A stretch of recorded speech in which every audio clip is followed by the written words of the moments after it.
ఆగు, బండి స్టార్ట్ చేయకు. మీ చెల్లె ఫోన్ చేస్తది, నువ్వు ఫోన్ ఎత్తొద్దు. మీ చెల్లె రాఖీ పట్టుకొని వస్తున్నా అని చెప్పింది. పోనీలేనా? వచ్చేది సంవత్సరానికి ఒకసారి వస్తుంది, వచ్చి రాఖీ కడుతుంది. దానికల్లా నువ్వు ఎందుకు ఇచ్చేసుకుంటావు? దానికల్లా నేనేమి ఇచ్చేసుకుంటలేను, అదంతా నీకు అనవసరం. నువ్వు ఫోన్ ఎత్తితే గనక నిన్ను గుమ్మిలేసి మూత పెడతా ఏమనుకుంటాను. తల్లి నీతో ఎప్పుడు రాఖీ వచ్చినప్పుడల్లా నాకు ఇది ఒక పెద్ద పరిశాన్ అయిపోయింది. ఏం పరిశాన్ అయిపోయింది? ఉండేది ఒక చెల్లె కదా, ఎందుకు అంత ఇచ్చేసుకుంటావు? అవునా, ఒక్క చెల్లె కదా. అవును, మరి ఒక్క చెల్లె వచ్చేసి సంవత్సరాన్ని అంతా దోసుకెళ్ళిపోతుంది. మరి ఏం దోచుకోపోతుంది? నేను తీసుకోపోయేది నాదే కదా డబ్బులు, నీదేం పోయి వచ్చే సంవత్సరానికి ఒకసారి ఊరికి నీతో ఎప్పుడు ఇది ఒక పెద్ద పరిశాన్ అయిపో. రాఖీ ఎందుకు వస్తుందా అని అనుకుంటున్నా. నువ్వు ఏమైనా చేసుకో, వచ్చినప్పుడు ఏం మాట్లాడకు, గమ్మునుండు. సరే నేను చూసుకుంటా. నువ్వు ఫోన్ ఎత్తితే బాగోదు చెప్తున్నా. చూద్దాం. ఫోన్ ఎత్తితే బాగోదు, నువ్వు బండి స్టార్ట్ చేసి వెళ్ళిపోడు కాదు, మాట్లాడుతుంటే. పెద్ద పరిశాన్ నువ్వైతే మళ్ళీ రా, చెప్తా నీ సంగతి. అమ్మ వస్తుంది ఇక దోచుకుపోవడానికి. వదినా ఏంటిరా చెప్పు. అన్న లేడా వదినా? రాఖీ పండుగ వచ్చింది కదా. అన్న లేడు, మరి పొద్దున పని ఉందని చెప్పేసి వెళ్ళిండు. పొద్దున అనగా వెళ్ళిండు, ఏ రేతిరికో వస్తాడు అంట. మరి అప్పటి వరకు నువ్వు ఇక్కడ ఉండి ఏం చేస్తావమ్మా? నువ్వు ఇంటికి వెళ్ళినా ఏదైనా పని చేసుకుంటావు కదా. లేదు వదినా, అన్నకు రాఖీ కట్టాకే వెళ్తాను. అన్న వస్తాలకే ఏ నైట్కో అవుతుంది, నువ్వు ఇక్కడ ఉండి ఏం చేస్తావు చెప్పు. వెళ్తే ఇంటికాడ పని చూసుకొని వస్తావు కదా. అన్న వచ్చిన తర్వాత నీకు ఫోన్ చేస్తాడు, కడుదు గంతి. అది కాదు వదినా, రాఖీ ఒక్కసారే కదా వదినా, నేను ఉంటాను వదినా. నువ్వు ఫోన్ చేయొద్దు నా ఒక్కసారి అన్నకి. అయ్యో నేను ఇప్పుడే చేసిన ఫోను, నన్ను డిస్టర్బ్ చేయొద్దని చెప్పిండు మీ అన్న, నేనేం చేయను. సరే వదినా, అయితే వెళ్తాను. సరే వెళ్ళు. వీడైతే రావాలి మీ సంగతి.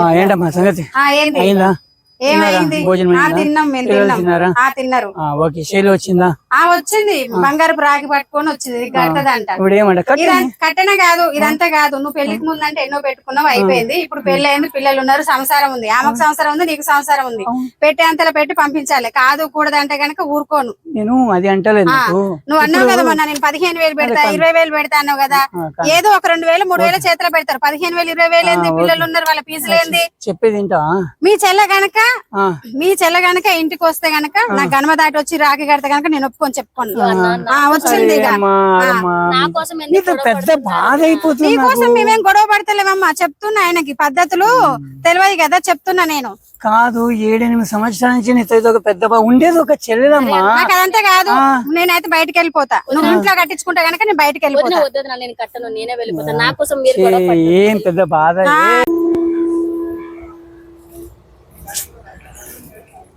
శైలు, ఇగమ్మా నేను పాతింటి దగ్గర ఉన్నా, వచ్చేసి మీకు తెలియకుండా వచ్చేయి. శైలు బాగున్నామ్మా? ఏమి లేదమ్మా, నడుస్తా ఆమె కూడా నీకు తెలియలాంటిదే కదా, ఏమో కోపంలో అంటది అంతే. చాలా మంచిదిరా, చాలా మంచిది.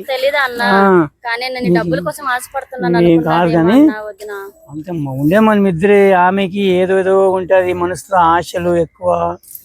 ఏం బాధపడకు ఆమె అన్నదనేసి. ఏం బాధపడదు ఆమె. ఇప్పుడు నువ్వు పోయిన తర్వాత ఒంటరిగా కూర్చొనేసి నేను అనవసరంగా అన్నానండి అని మస్తు బాధపడతాను. ఓకే ఉండండి. మళ్ళీ వదిలొచ్చిందంటే నేను వెళ్తానన్నా. నువ్వు మంచిగా ఉండు, వదినతో గొడవ పడవద్దన్నా, సరేనా? అన్న ఒక్క నిమిషం అన్న, నేను డబ్బుల కోసం అయితే అన్న ఆ వదిన ఇప్పుడు దీనికోసమే కదా గొడవ పడుతుంది. నాకు డబ్బులు వద్దన్నా, మీరు సంతోషంగా ఉంటే నాకు అంతే చాలు. ఇది నేను పెద్ద బాధ. ఈ ఆడవాళ్ళతో ఇదే పెద్ద బాధ. నాకు చాలా ఇబ్బంది అయిపోతుంది.